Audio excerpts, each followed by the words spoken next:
Saludos cordiales, muy bienvenidos a todos ustedes a Directo al Objetivo, un programa de Canal 8, este programa de Tenerife y para todo el archipiélago, y en un espacio dedicado a las entrevistas, a entrevistar, a conversar con personalidades de nuestra vida política, de nuestra vida económica, cultural, social, etc.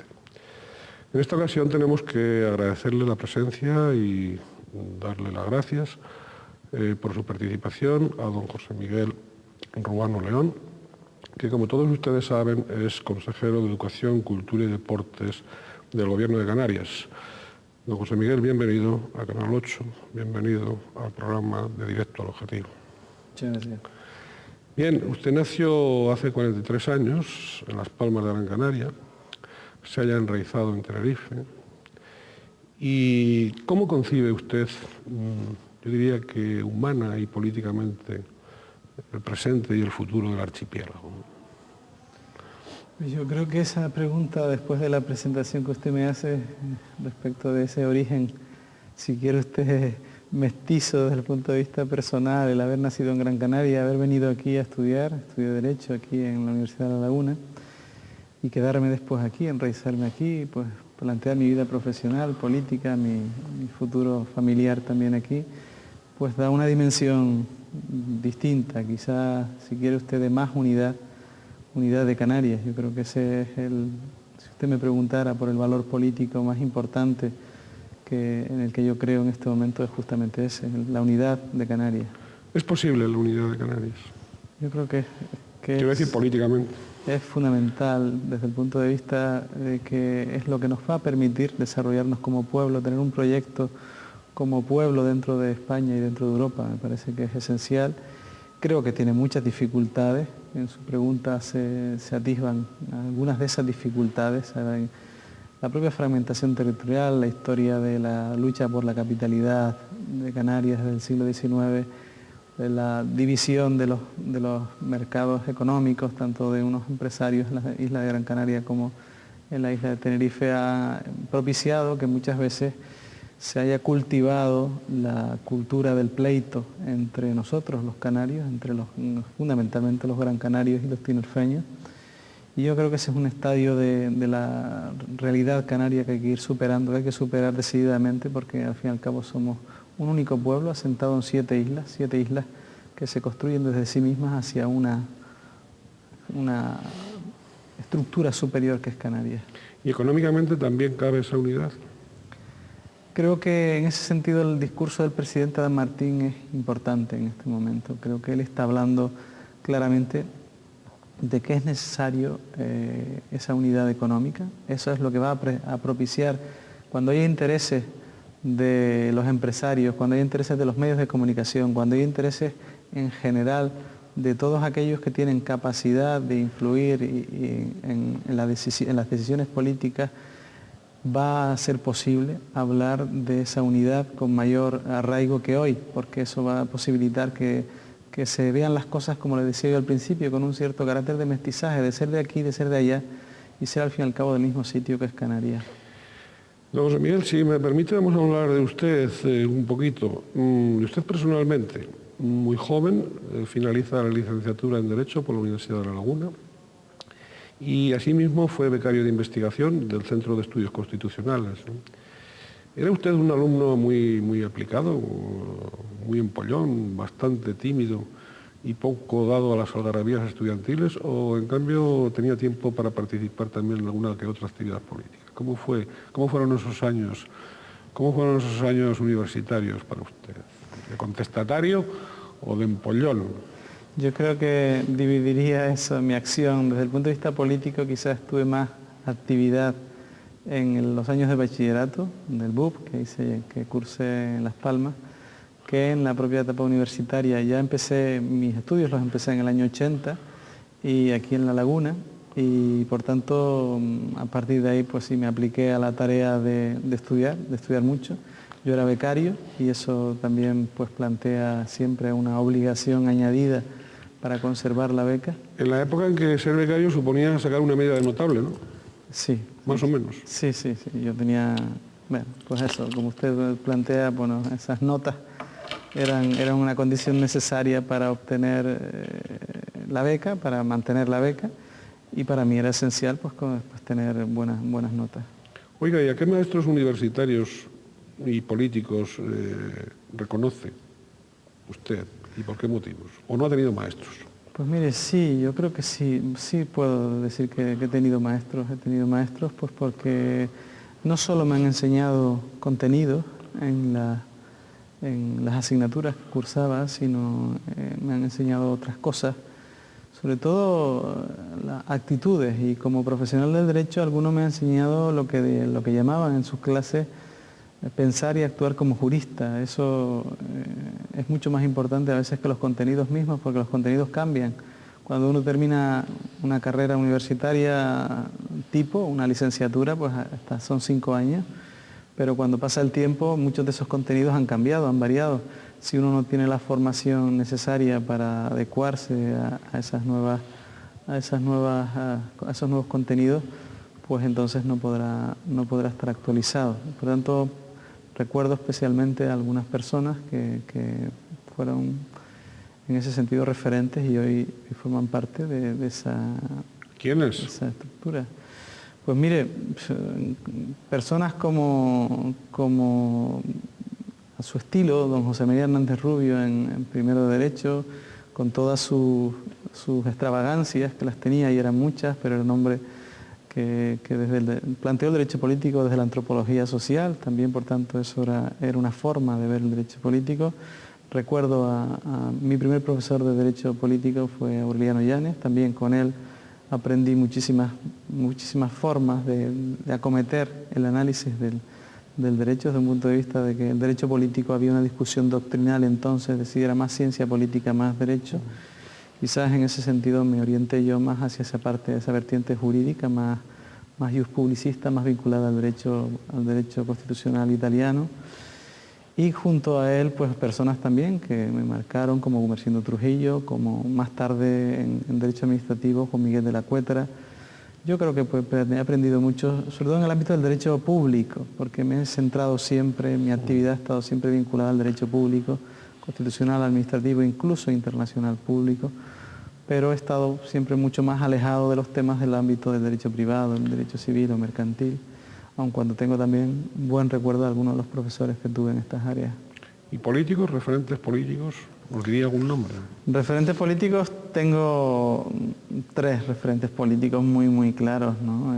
Es el caso Manuel Hermoso, con el que tuve la satisfacción de trabajar durante varios años, el principal referente. Y también después tengo a Paulino Rivero, con el cual compartí años también de trabajo. En mi tiempo del gabinete del presidente Hermoso colaboraba también con el grupo parlamentario de Coalición Canaria en el Congreso de los Diputados y por tanto con Paulino Rivero. Y más tarde he tenido la posibilidad, el placer, el honor y la satisfacción de trabajar con Adán Martín, del cual pues he aprendido sobre todo pues una forma distinta de concebir el trabajo, como proyecto, en ese caso como proyecto de vida. A mí me parece que a veces digamos excesivo, su vuelco en lo personal hacia lo político es mucho, pero quizás son esas 3 personas con seguridad las que han definido, digamos, ese marco político en el que me muevo. Sí, al presidente Adán Martín precisamente se le critica por ser trabajador. Si no lo fuera, ay Dios. Pero bueno, también trabajó con el anterior presidente y no lo nombra como referente. No. Bien, yo compartí con el presidente Román Rodríguez pues el tiempo, 4 años de legislatura. Creo que... ¿Sufrió mucho con él o no? Creo que, no puedo decir personalmente que sufriera, creo que hubo momentos, la de la legislatura duró 4 años y hubo momentos donde la relación pues era normal, ordinaria, buena, incluso, y yo he tenido desde el punto de vista personal buena relación con él. Lo que ocurre es que, digamos, él dilapidó un crédito que se le había otorgado, un crédito que le facilitaba a través de nuestra organización política, Coalición Canaria, pues ser presidente del gobierno de Canarias, y eso requiere pues muchas habilidades. Primero, una decidida batalla por la unidad de Canarias, un discurso auténticamente nacionalista, nacional canario y no desde planteamientos insularistas, y también requiere compromisos personales, compromisos con una estructura política que tiene base insular, en la cual se trabajaba con una idea necesaria de equilibrio interinsular, como era la idea de que Adán Martín iba a ser en la siguiente legislatura la suya, es decir, en la actual, pues el presidente del Gobierno de Canarias si ganábamos las elecciones. Él cuestionó a partir de determinado momento esos acuerdos, es decir, renunció al crédito que se le había otorgado y por tanto, digamos que puso en riesgo el proyecto mismo, ha puesto en riesgo el proyecto mismo, y yo creo que estamos en una situación en este momento complicada para afrontarla como organización. Estoy convencido de que vamos a superarla, pero hace falta mucha imaginación, mucha voluntad y mucha decisión para poder superarla. O sea, ¿usted le ve porvenir político a Coalición Canaria tal como está ahora o lo duda? Sin duda alguna. Lo que pasa es que cuando usted dice tal como está ahora, no sé tal como si, está ahora está imposible. No sé si como dice tal como está ahora... Ni para vos ni para mí. Tal como está ahora no lo sé. Yo lo que sí que es... el gran problema que tenemos en este momento en Coalición Canaria es nuestra estructura en Gran Canaria. Está muy dividida. Hay una parte, digamos, oficialista que encabeza Román Rodríguez junto a Carmelo Ramírez. Y hay otra parte que está en el Gobierno de Canarias, que representa el consejero de Economía y Hacienda, José Carlos Mauricio, y la vicepresidenta y consejera de Sanidad, María del Mar Julio. Yo me siento vinculado a la tarea que estamos haciendo en el Gobierno para la defensa de Canarias, de los intereses de Canarias con estas personas, y deseo que se pueda lograr algún tipo de acuerdo con quienes como Román Rodríguez en este momento se sitúan en una especie de crítica permanente a toda la actividad que la organización canaria, de Coalición Canaria, está tomando.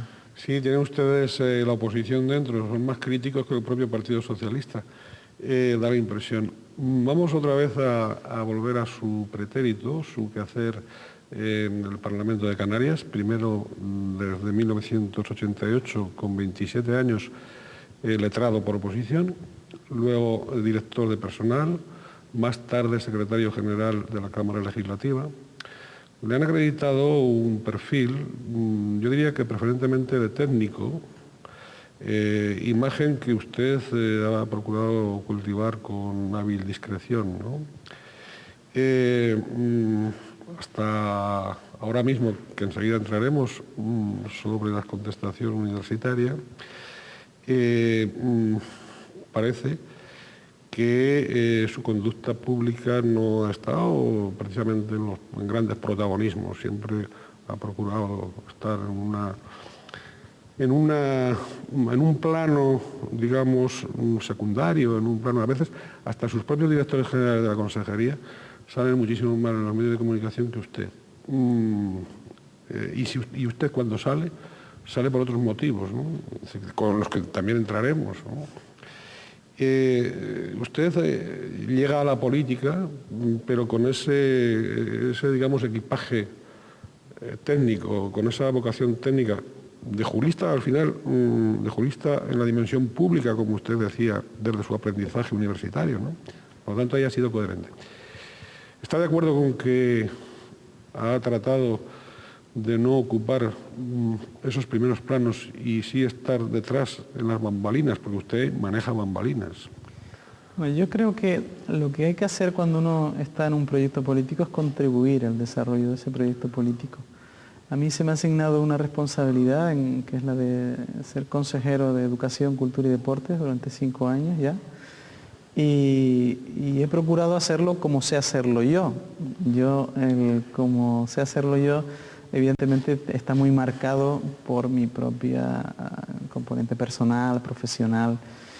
Y es verdad que yo tengo ese perfil técnico, es decir, que me he movido siempre en el campo del derecho constitucional, esa es mi vocación, es algo que me gusta, que evidentemente cuando no ejerza la política volveré a mi profesión y seguiré también vinculado, espero, a la Universidad de La Laguna como profesor asociado de Derecho Constitucional, que soy.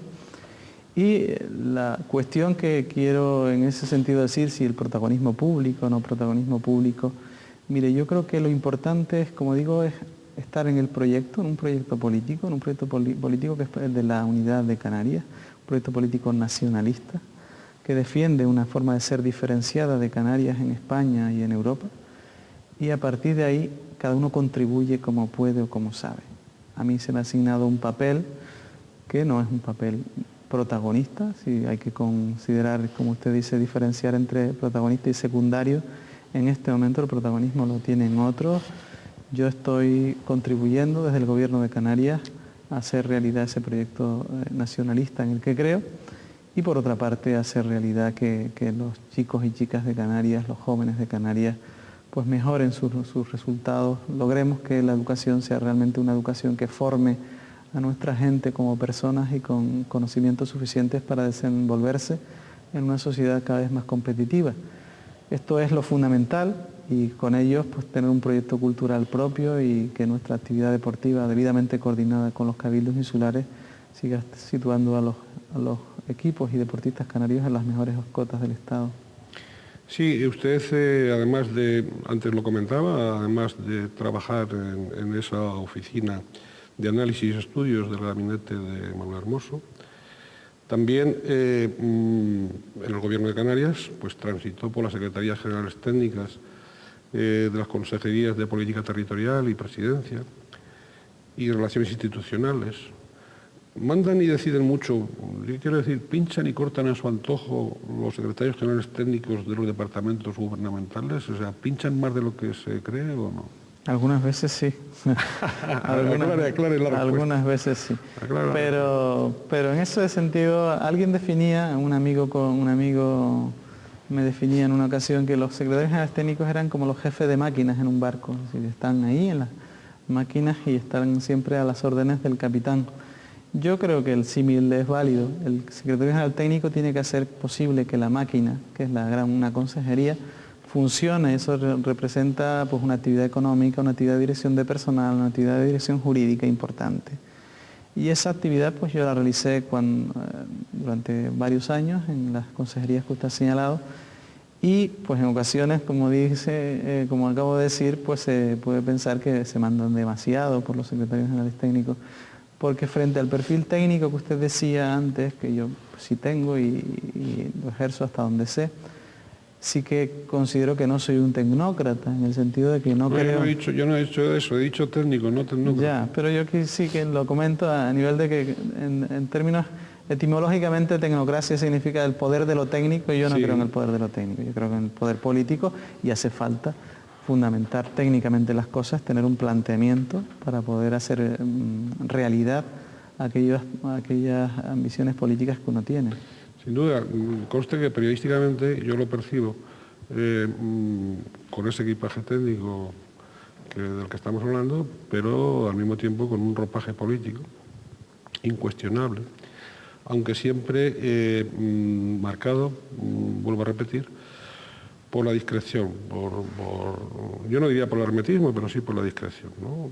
Es decir, no figura en el ojo del huracán hasta ahora, en el ojo del huracán de la política. Ha habido otros huracanes, de la política canaria, y digo habitualmente, salvo alguna excepción, salvo alguna erupción, y sin embargo sí que cuenta en la decisión de esa política y actúa. Pero no presume de eso, pero actúa. Bien, cuando el 19 de julio de 1999 recibe el nombramiento de consejero de Educación, Cultura y Deportes del Gobierno de Canarias, le pilla a usted de sorpresa la designación, se la había trabajado previamente, técnicamente, o dudó en aceptar esa responsabilidad. Cuando uno vuelve ya la vista atrás 5 años y te preguntas por qué en aquel momento aceptaste y demás, pues hay siempre una gran componente de factores que analizas ya con el tiempo, te permite analizar más factores. Cuando se me planteó aquello, se me había comunicado a finales del mes de junio si quería desempeñar la responsabilidad de Consejero de Educación, Cultura y Deporte.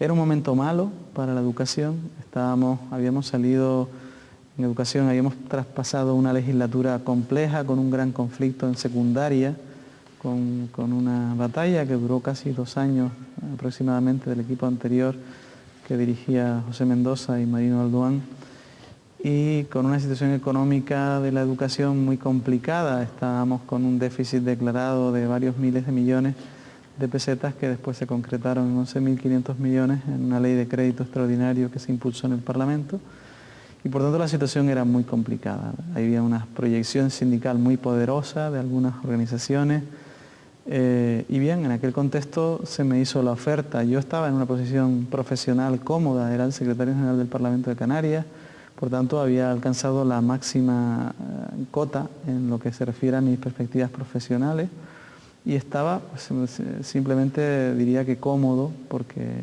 estaba haciendo lo que quería, lo que me gustaba. Pero cuando se te pide una responsabilidad como esa, pues te entran un montón de dudas en lo personal, en lo familiar.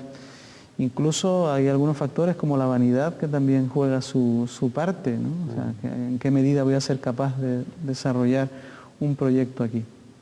Y recuerdo que meses más tarde, quizás un año más tarde, alguien me decía que cuando me nombraron, él había hecho una predicción, y es que no iba a durar 3 meses. Sí, Bien, entonces, se hablaban de urbanos breves. sí, entonces, y se habían acuñado hasta cosas que rimaban pareados con mi apellido, ¿no? O sea, y al final, pues mire, aquí estamos. Yo creo que lo importante es haber desarrollado una actividad con responsabilidad, con dedicación, creando un equipo, porque al final esto es una tarea de un equipo de personas, y eso es fundamental. Sí, algo ha dicho usted de cómo se encontró la consejería cuando llegó, aquellos agujeros. Vamos a decirlo así, porque coloquialmente son conocidos como agujeros, es decir, que son débitos que hay que pagar con sus intereses y que se crean por encima de lo presupuestado, que habían hecho sus antecesores, por cierto, de la misma formación política de Coalición Canaria, aunque de la familia de Icán. Bien, ¿puede usted, primero de nada, si le volvieran a plantear el nombramiento, vamos a hace 5 años, después de visto lo visto, ¿usted diría que sí o que no? Sí, es una respuesta muy breve. Si me sitúa hace 5 años, claro que sí. No, quiero decir, después de lo pasado, de la experiencia que ha tenido durante 5 años, ahora o sea, usted imagínese que hoy está de secretario general del Parlamento de Canarias. Sin duda hubiera dicho que sí. Bien, ¿y pudo usted elegir al equipo con toda libertad o tuvo también que conciliar sus deseos con los requerimientos de Coalición Canaria? Fíjese, tuve en aquella ocasión bastantes posibilidades de designar por lo menos a todo el equipo de educación, con alguna excepción vinculada a nuestra estructura territorial. Es decir, nosotros somos una organización, como usted sabe, de base insular, y siempre venían propuestas de algunas islas distintas de personas que uno pues conocía poco en aquel momento, pero tuve bastante libertad para hacerlo. Yo creo que, bueno, pues yo había comentado que necesitaba, eso sí, contar con personas de mi confianza. Yo no era una persona del ámbito estricto de la educación, pues conocía la administración pública y tenía pues algunos conocimientos sobre el funcionamiento del sistema educativo, pero no soy una persona de la educación estricto sensu, del mundo de la formación en ciencias de la educación, y evidentemente necesitaba apoyarme en personas de mi confianza. Conté con las posibilidades de hacerlo, digo, con alguna excepción puntual, y a partir de aquel momento pues me empleé a dirigir el departamento. He hecho cambios a lo largo de estos 5 años, ha habido cambios, ha habido algunas personas que han seguido, otras que han cambiado de sitio, y otras que forman parte inescindible de mi equipo. Sí, usted ha sido uno de los poquísimos consejeros, hoy son 2, del anterior gabinete que recupera el presidente Adán Martín y para el mismo departamento en la actual legislatura. ¿Esa decisión le satisface, le satisfizo o esperaba que haya que cambiar de área? ¿No? Sea sincero. Bien, a mí me satisfizo en primer lugar que el presidente Adán Martín contara conmigo. Por tanto, esa es una cuestión primera, es lo más importante. También pensé que el trabajo que había comenzado en aquel momento, año pasado, en 2003, en relación con el 99, hacía 4 años, y también pensé que había muchas cosas que no estaban terminadas, era necesario impulsarlas, terminarlas. En este momento estamos empleados en el desarrollo de una ley canaria, una ley de educación de Canarias, y estamos empleados en un conjunto de proyectos que suscribimos dentro del Pacto Social por la Educación en Canarias en 2001, y por tanto pues me satisfizo que el presidente contara conmigo para esta responsabilidad.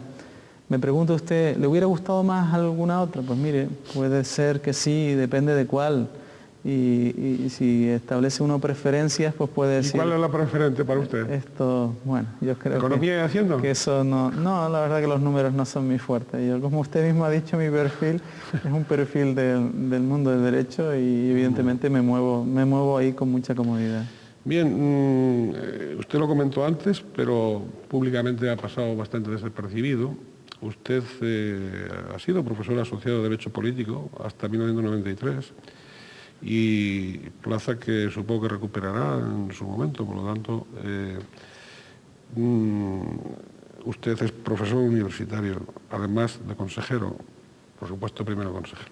Vamos a entrar en un tema que en este momento es grave, que es el del conflicto universitario, ¿no? Primero, ¿tiene salidas? Primero, ¿por qué se produce el pleito universitario? Y segundo, posibles salidas a ese conflicto universitario. Yo creo que consumiríamos todo el programa. Todo el programa, sí, pero bueno, usted como técnico tiene suficiente capacidad de síntesis como para que les transmita a nuestros televidentes qué es eso de la homologación, qué son los complementos retributivos y por qué la comunidad autónoma se resiste tanto a cumplir un compromiso que tiene adquirido desde 1991 en que homologa la enseñanza no universitaria y en cambio deja la universitaria sin homologar. ¿Competencia de la comunidad autónoma? No del Ministerio. Bueno, esa es su puesta. Usted toma posición. Es al hilo de lo que usted ha visto estos días, de la posición de algunos de los portavoces de los profesores universitarios, tanto de la Universidad de La Laguna como de la Universidad de Las Palmas. Ellos sostienen que la homologación que se exige es del ámbito de la comunidad autónoma, no del ámbito estatal, ¿no? Sí. Es decir, pero vamos primero para distinguir Yo creo que todos los ciudadanos y ciudadanas deben saber que en este momento hay un conflicto en las dos universidades canarias con desigual seguimiento en función de las titulaciones. Hay facultades o escuelas universitarias que están con mayor nivel de participación en huelga o en trabajo, y hay que saber que esto está basado en una demanda salarial basada en lo que se llama la homologación y la prórroga de los complementos del año 99. Y en síntesis esto se resume que la homologación es una operación retributiva lineal, es decir, todos los profesores universitarios cobrarían la misma cantidad 6.000 euros. de forma lineal, universal, es decir, para todos y consolidables para siempre. Ese es el planteamiento que están haciendo algunos de estos profesores agrupados en la asamblea constituida, en el caso de La Laguna, igual en Las Palmas hay otra asamblea también constituida desde septiembre.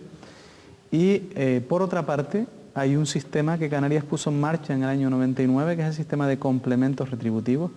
Yo quiero recordar que fue el gobierno del que yo formaba parte, fui yo como consejero el que consignó los dineros para poder afrontar los complementos, y fui yo el que negoció el contrato programa con el doctor Gómez Soliño y su equipo en su momento para hacer posible la financiación de la Universidad de La Laguna con los complementos. Por tanto, no ese compromiso que inicialmente suscribió el consejero anterior en un protocolo del 99 no tenía suficiencia financiera en aquel momento, y nosotros hicimos que ese compromiso se plasmara en financiación concreta. Hemos aportado a través de ese protocolo de complementos mayor financiación a la universidad, mayor financiación a los profesionales de la universidad, al profesorado universitario, y yo creo que eso ha contribuido sin duda a la mejora del funcionamiento.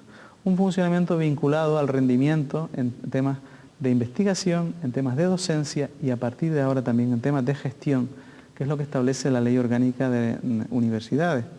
En consecuencia, ¿qué hemos hecho nosotros? Pues cuando se aprueba la nueva ley de universidades, que es la ley del año 2001, la ley orgánica de universidades, la LOU, se aprueba y eso obliga a que saquemos un conjunto de normas de desarrollo de la LOU. Entre ellas, además de la ley de becas, la ley de consejos sociales y la creación de la Agencia Canaria de Evaluación de la Calidad y Acreditación Universitaria, si no existiera Agencia Canaria, los profesores tendrían que ser evaluados por la ANECA, que es la Agencia Nacional de Evaluación de la Calidad.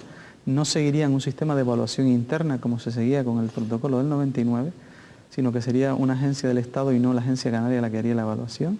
Y además de crear la agencia, sacamos adelante el decreto 140 del 2002, negociado con los consejos sociales, negociado con las universidades, en aquel momento negociado con el equipo del doctor Gómez Soliño, y en él estaba el vicerrector de ordenación académica, el señor Ledesma, y sacamos adelante un decreto que establecía la adecuación del nuevo protocolo de complemento, definiendo que el protocolo del 99 estaría en vigor durante dos años más, y a partir del año 2005, del 1 de enero del 2005, tendría que regir un nuevo modelo de protocolo, con nuevos complementos, con una evaluación distinta, y se mandataba a que negociáramos con universidades y sindicatos para elaborar ese nuevo protocolo. Esa negociación se inició a finales de la legislatura pasada. Estaba entonces el director general de universidades, era Urbano Medina, un hombre con el que yo he tenido siempre una gran sintonía y confianza. Continuó después el actual director general, Francisco Díaz Brito, y con él pudimos culminar el mes de junio un acuerdo con todos los sindicatos, en el caso de la Universidad de Las Palmas de Gran Canaria, con todos excepto uno en el caso de la Universidad de La Laguna, y después también un documento de financiación de los nuevos complementos que suscribimos con los dos rectores y con todos los sindicatos en ambos casos. Esto es fundamental que se diga, porque los profesores deben saber que hay más dinero ahora que antes, que en el protocolo del 99, para afrontar los complementos. Por tanto, no hay un problema de financiación ni con los tramos, ni con nada de lo que está en este momento regulado en el nuevo sistema de complemento. Lo que se llama la homologación, es decir, establecer linealmente para todos y de forma consolidada para siempre unas retribuciones del profesorado universitario, está claramente definido en la Ley Orgánica de Universidades, en el apartado 1 del artículo 69, que es un régimen uniforme en todas las universidades públicas del Estado. Para el profesorado contratado, esto que le acabo de decir es para los funcionarios, para el profesorado contratado, ya nuestro decreto 140 del 2002 dispone una subida lineal que oscila entre 5.000 y 6.000 euros si pasan de las categorías actuales de profesor asociado a las nuevas categorías de profesor ayudante doctor, de profesor contratado doctor.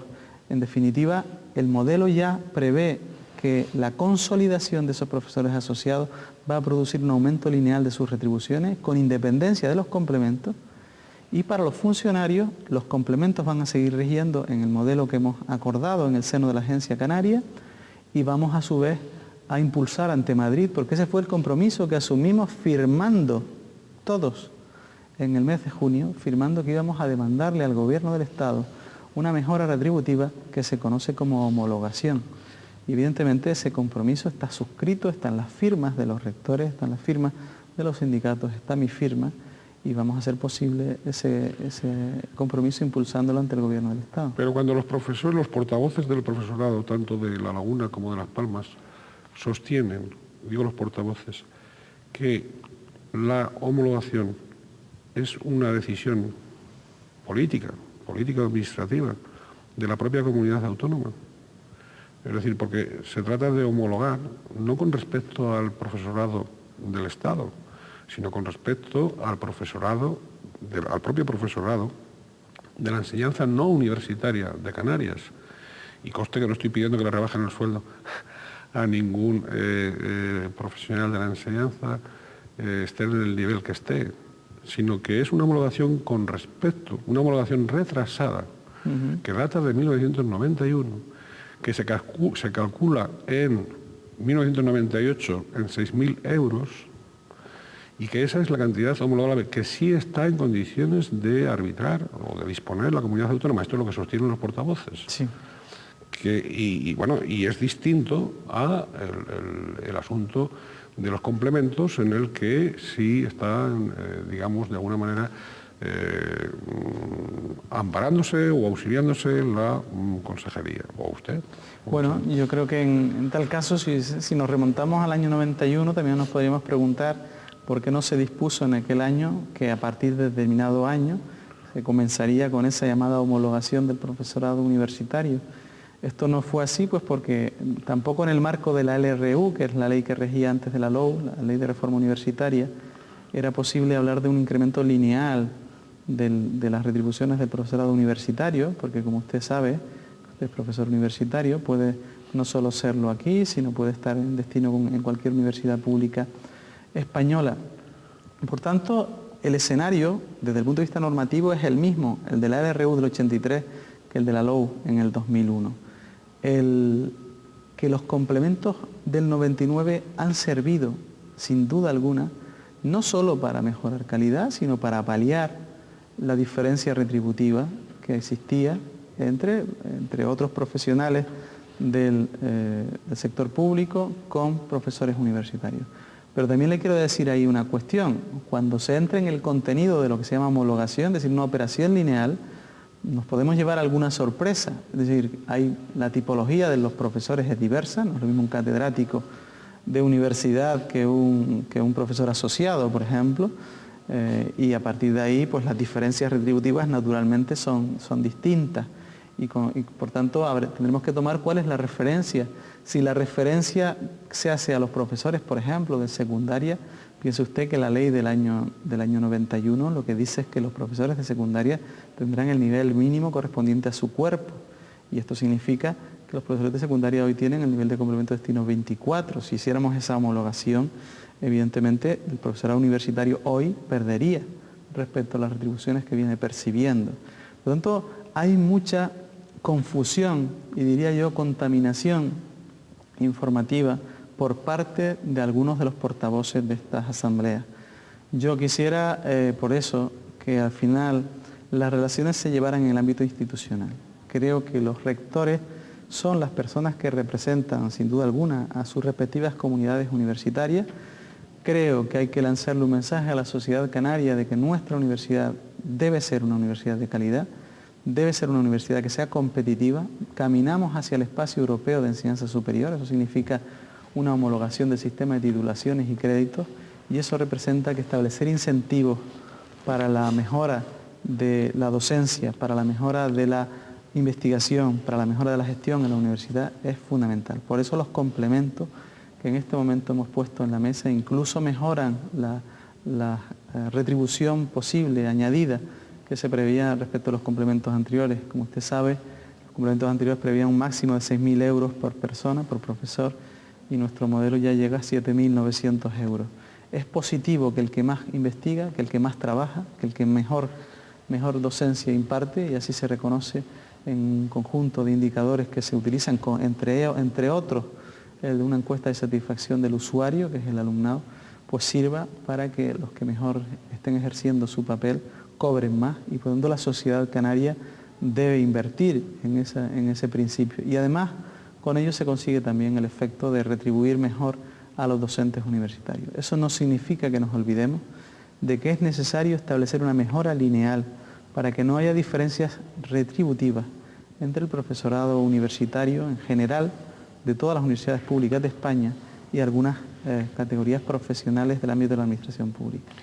Sí, cuentan que se dan casos, sobre todo en la jubilación, de que los profesores titulares de universidad, por ejemplo, la pensión de jubilación les resulta menor que a profesores de enseñanzas medias o de básica. Yo no sé si ese dato es un dato contrastado, pero sí le digo que en todo caso sí que es una cuestión que no se puede solucionar desde Canarias, porque como usted sabe, las retribuciones, las que son retribuciones generales, tanto las básicas, que son por grupos de titulación A o B, como las complementarias generales, el complemento específico, el nivel de complemento destino, son las que sirven de base para el cálculo de lo que son los derechos de clases pasivas, y eso es lo que determina una pensión u otra.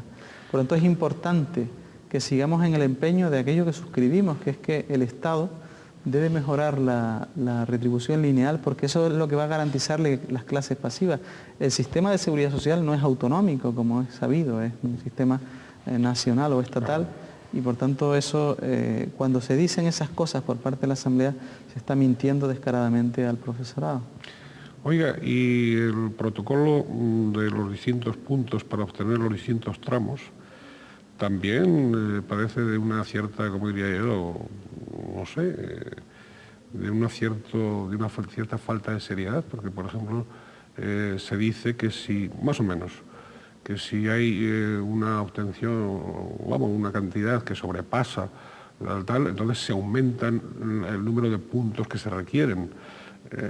Yo pienso que eso lo tendría que haber determinado antes y después pechar económicamente con los resultados, ¿no? Entonces da la impresión de que en ese protocolo dicen, bueno, se puede gastar hasta aquí, ¿no? Pero ni un euro más. Y si hay más méritos del profesorado para cobrar más, pues entonces lo que hacemos es aumentar la barrera.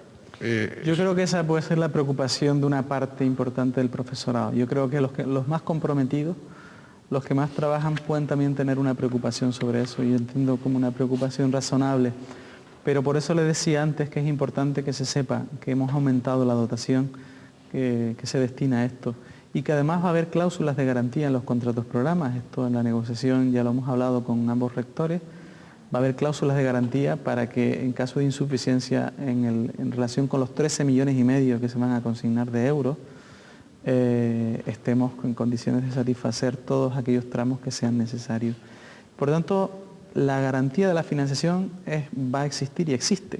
Y lo que sí que tiene que haber es un mecanismo que digamos, no es una regla directa. En las matemáticas se habla de la regla directa, es la multiplicación, y la regla inversa, por definición, pues puede ser la división.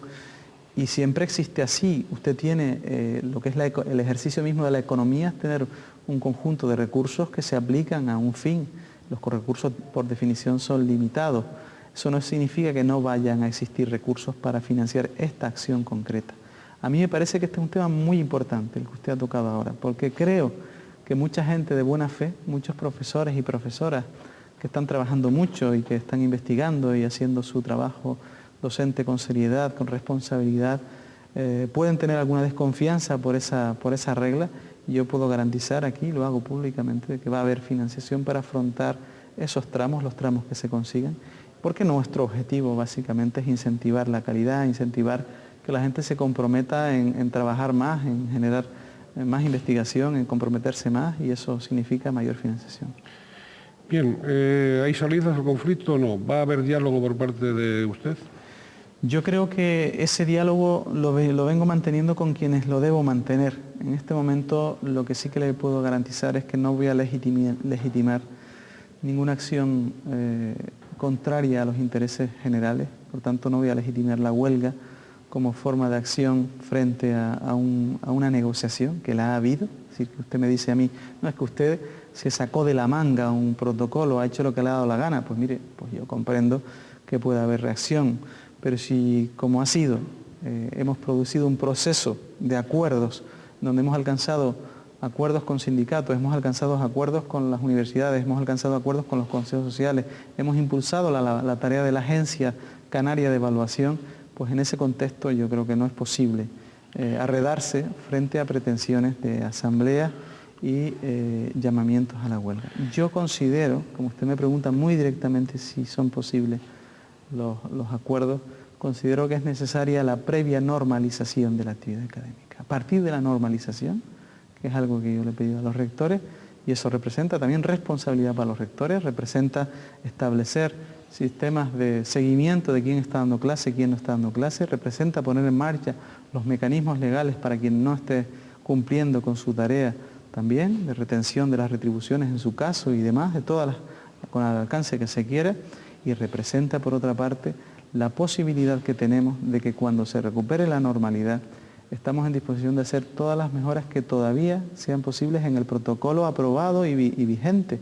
Ese protocolo ni siquiera contó con un recurso. Curiosamente, los recurrentes al nuevo modelo lo hicieron a una resolución del director de la agencia en la cual interpreta el protocolo, pero el protocolo se aprobó el 30 de junio, se publicó el 30 de junio, quiero decir, en el Boletín de Canarias y no recibió un solo recurso. Ni siquiera el decreto que da pie al protocolo, que es el decreto del 2002, recibió recurso. Por tanto, esto es un modelo de derecho y transigir hacia determinadas posturas de intransigencia o de intolerancia y de ruptura no es la mejor manera de dirigir el sistema educativo. Sin duda. De todas maneras, señor consejero, si me permite respetuosamente una sugerencia, los plazos pónganlos, por favor, fuera de los periodos de vacaciones. Porque le doy la razón en eso. Hombre. Le doy la razón en eso. Pero mire, también teníamos en la agencia, y eso fue un acuerdo unánime de la agencia, es decir, de los dos rectores conmigo, los dos presidentes de consejos sociales, los expertos, teníamos que poner esa fecha, la del mes de septiembre, porque los profesores deben cobrar ya en enero los nuevos complementos. Y hay que hacer la evaluación, y tenemos que evaluar a 3.000 profesores en 3 meses.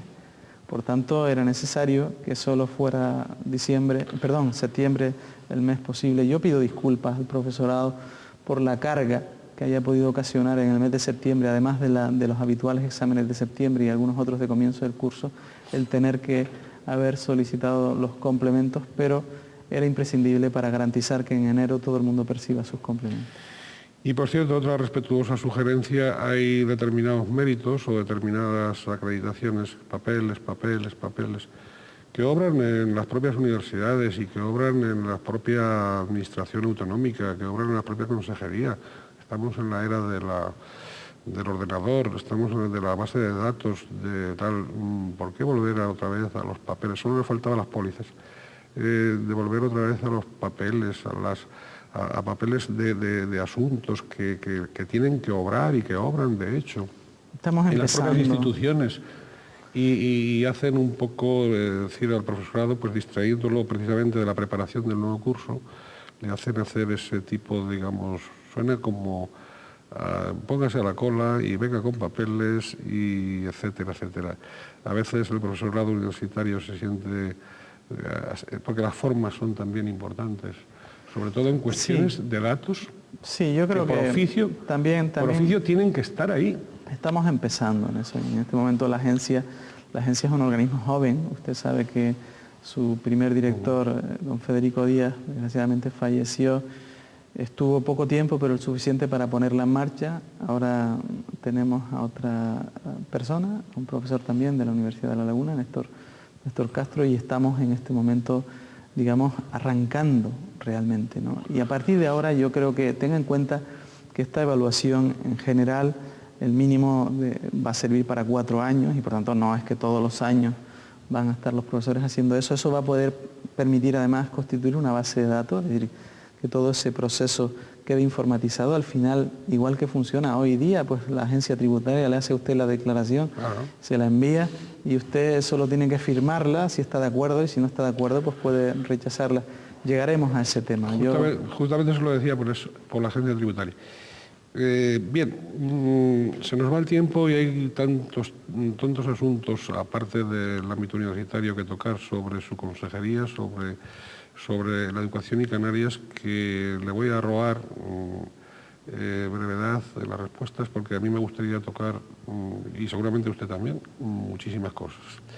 El pasado 27 de septiembre el Ministerio le presentaba a los consejeros autonómicos en la conferencia sectorial los criterios de la reforma educativa auspiciada por el PSOE.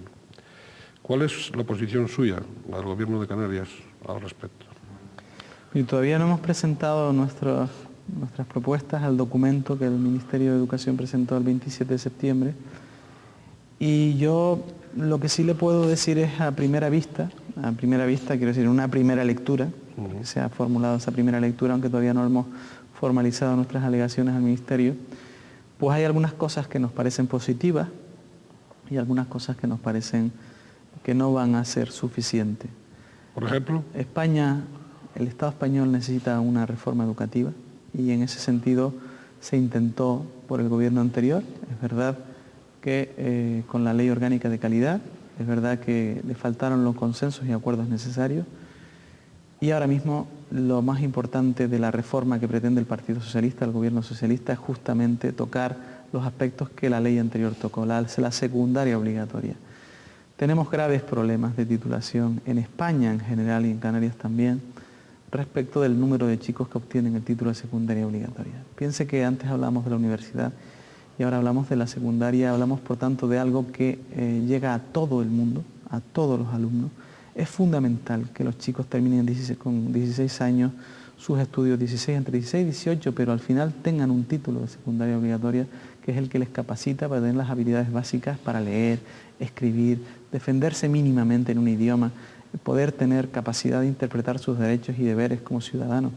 Y esto en este momento estamos hablando de un porcentaje de fracaso escolar que se mide por el índice de chicos que no titulan, chicos y chicas que no titulan, en torno al 30% de media española.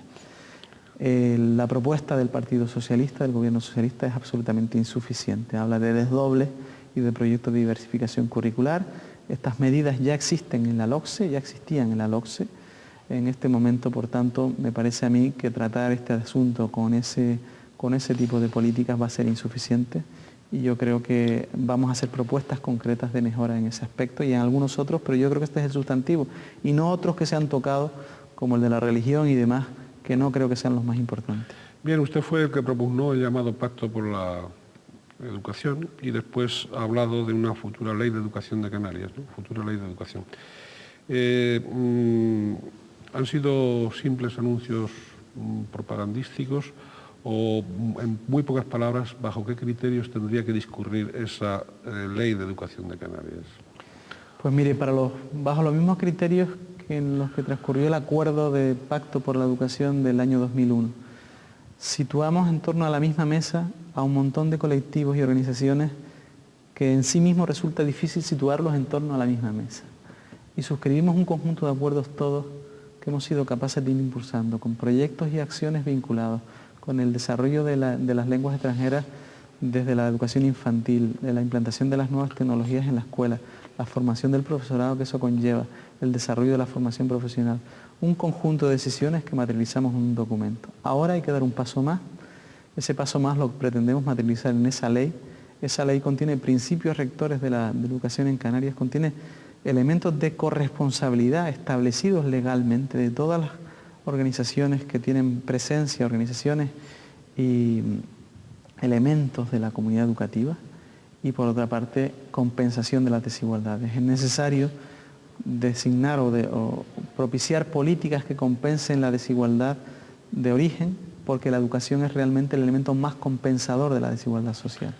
Ese es nuestro proyecto. Bien, la gratuidad de la enseñanza todavía está lejos de ser una realidad, pues, para bastantes ciudadanos isleños, ¿no?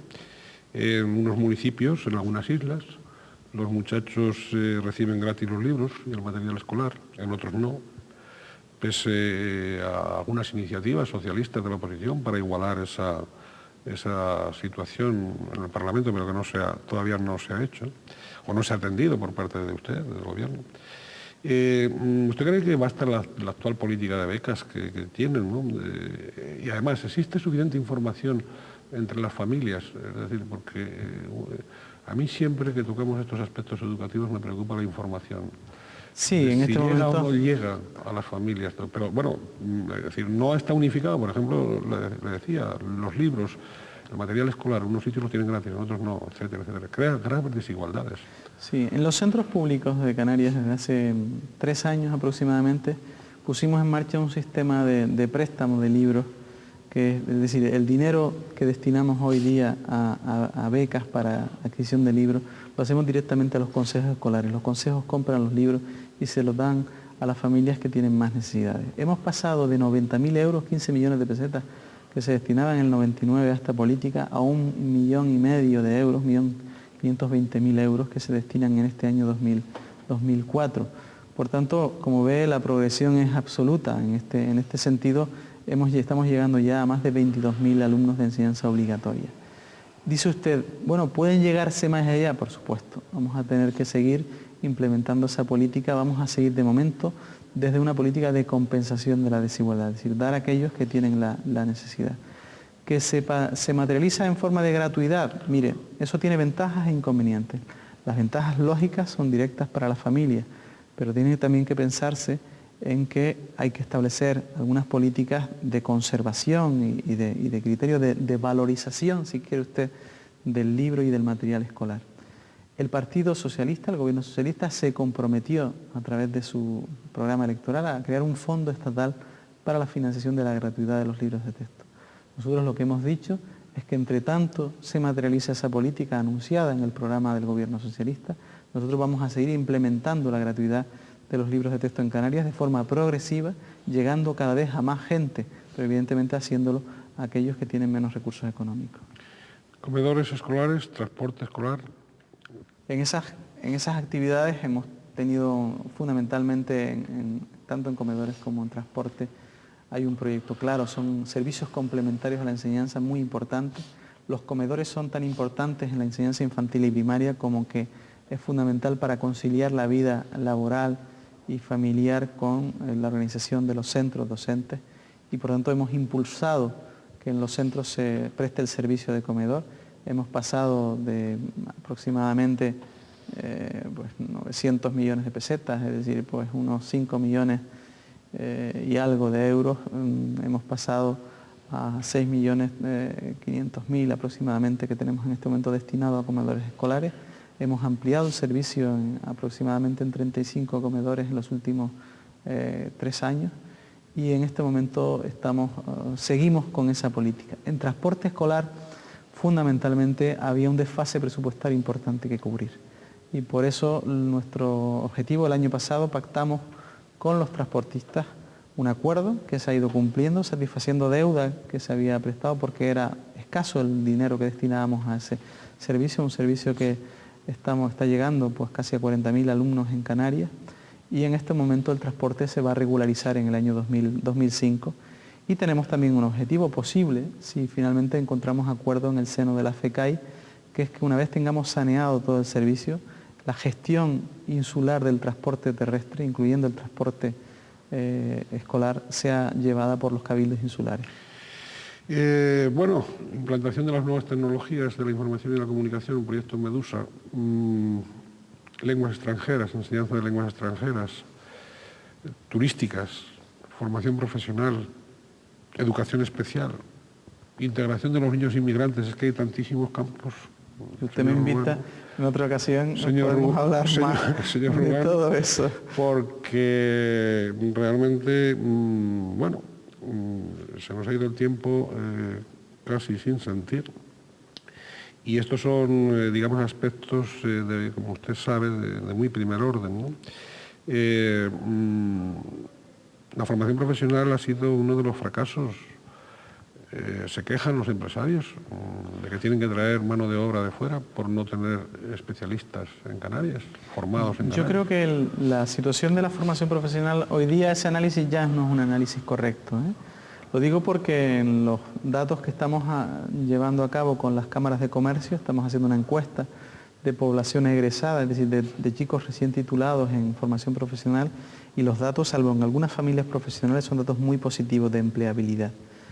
Otra cuestión es que el tirón de la economía en Canarias se está produciendo, como bien sabe usted y bien sabemos todos, hacia el sur, y en este momento la demanda de empleo que se está produciendo no es precisamente la de un empleo muy cualificado. La gente que está llegando al sur, básicamente hispanoamericanos, marroquíes, algunas personas también de Europa, pero en realidad el empleo cualificado no es el que se está en este momento cubriendo justamente por esta población inmigrante. Otra cuestión es que nuestro principal competidor justamente de la formación profesional es el empleo. Curiosamente nosotros ponemos a disposición ciclos de formación profesional en institutos del sur de la isla y es difícil mantener el número de chicos que se matriculan porque terminan sus estudios obligatorios y se van a trabajar directamente. Algunos ciclos en donde el empleo, por ejemplo, está muy bien valorado desde el punto de vista económico, como es el caso de obras de construcción, albañilería y demás, que al final da obreros especialistas que ganan mucho dinero, que se emplean rápidamente y sin embargo no encontramos alumnos para cubrir esos ciclos. En definitiva, creo que en la formación profesional hemos mejorado mucho. Yo creo que el gran reto de la formación profesional en este momento es la integración de los subsistemas, es decir, que podamos tener centros punteros de formación profesional en donde tengamos tanto la formación reglada para los chicos a partir de 16 años como la formación ocupacional para los desempleados y también la formación continua para profesionales que ya están empleados en las distintas empresas. Ese es el modelo, a eso debemos tender en estos años, esa es la dirección que marca la Ley Orgánica de Formación Profesional y este debe ser el reto para nosotros coordinar nuestras políticas con la Consejería de Empleo. Bien, en los distintos escenarios en que últimamente ha estado, le ha costado mucho sostener esa sonrisa que tanto irrita a algunos de sus adversarios. Yo diría que cuajada de asepsia, sin perder la compostura, distante. ¿Le cuesta mucho sostener esa actitud, don José Miguel? No sé, yo creo que cada uno es como es decir, que al final... No, por supuesto. Sí, pero esto que parece una frase tan tonta, pero es así, realmente pues uno puede ser más o menos tímido, tener tales o cuales características. Yo en general creo que soy una persona bastante respetuosa, yo respeto mucho la posición de los demás, eso sí, exijo el mismo respeto que yo doy y por tanto a partir de ahí eso marca diferencias y distancias entre actitudes. Cuando hay actitudes intolerantes, de ruptura, de confrontación, evidentemente yo me pongo en el desempeño del papel que me corresponde en este momento, que es el de miembro del Gobierno de Canarias, y eso obviamente pues, representa pues, una cualidad, que es representar a un montón de millones o de miles de personas, y yo creo que eso al final, si sonríes o no, si estás, depende de las circunstancias, al final hay cosas que pueden granjear pues, diferencias, pero mi intento no es ese, mi intento es producir aproximación. Muy bien, repito que se nos ha ido el tiempo. Por cierto, usted ve mucho a sus dos hijas, usted está casado, es padre de dos hijas, ve mucho a sus dos hijas o el consejero de Educación le falta tiempo para educar también, o para contribuir, perdón, para contribuir lo que usted querría. Yo creo que ese es el mayor débito cuando uno está en el ejercicio de la política activa y con responsabilidad. Creo que la familia es el núcleo primario y sin embargo yo no puedo desempeñar como debería esa actividad que usted me dice, ¿no? En eso estoy muy cubierto también, mis propias insuficiencias por mi mujer, que hace a veces de padre y madre, en el sentido de que yo pues, puedo prestar menos atención, sobre todo durante la semana. Intento dedicar mucho tiempo de los fines de semana a mis hijas, a pesar de que en muchas ocasiones tengo reuniones del partido, de Coalición Canaria y otro tipo de actividades de representación institucional, pero evidentemente el mayor déficit que uno tiene justamente en el lado familiar. Bueno, pues tiene hasta para ese estatuto futuro, otro campo que se nos ha quedado fuera de la entrevista. Bien, yo quiero agradecerle su presencia. Cuando usted quiera hablamos del estatuto, que ese sí que también tiene tema para... Tiene para muchos tratarse. temas, la reforma del estatuto y su presidencia ahí. Por eso decía que pinta usted más de lo que parece y se mantiene en discreción. Por otra parte, siga usted sonriendo. Yo creo que los que tratamos de sonreír, pase lo que pase, siempre al final es como que disfrutamos de un anticipo del triunfo. Yo quiero agradecerle muchísimo su presencia en el Canal 8 y en este programa de Directo al Objetivo. Muchas gracias, don José Miguel Urbano, por estar aquí, por sus palabras. Sepa que este es un canal abierto, esto es un canal pluralista y aquí todas las voces tienen audiencia, tienen posibilidades, porque nuestros televidentes evidentemente son de todos los estratos sociales, de todas las posturas y nos debemos a ellos en primer término. ¿Usted quiere agregar algo? Muchas gracias por su disposición. Ha sido pues, un rato agradable, la verdad, el planteamiento que ha hecho usted de la entrevista y dispuesto a cualquier otro encuentro cuando usted quiera. Muy bien, pues muchísimas gracias otra vez y de ustedes nos despedimos. Como siempre, les deseo que sean felices en la medida de lo posible y no olviden que para eso también tienen que procurar que los que están al lado sean un poquito más felices. Nos vemos hasta el próximo programa.